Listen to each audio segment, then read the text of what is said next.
أول شيء القط نعرف أن بول القط لما ترش في المنزل أو ترش في الباب تاع المنزل شو يحدث؟ القط عنده قوة رهيبة في استكشاف السحر. ليش؟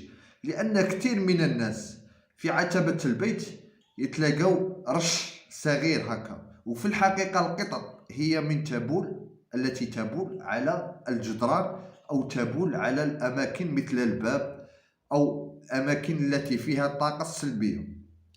تقول لي كيف؟ نقول لك نعم، بول القطط شوف عافاكم وعافانا قوي وهو مادة مؤكسدة ضد السحر، وخاصة السحر المرشوش. نتكلم على السحر المرشوش. بالضبط.